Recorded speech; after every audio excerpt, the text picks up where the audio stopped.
yung ating bisugo. Kanina. Pinaksyon na natin yan.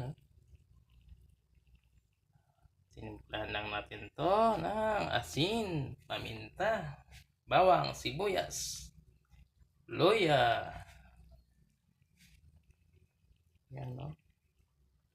Ay atsal, sili haba, tapos sili na manghang. At konting MSG lang. Asin, nilagay natin na asin, yung Himalayan salt. Yung suka natin, yung pure suka tuba na maasim. Yan yung nilagay natin. Tapos konting olive oil.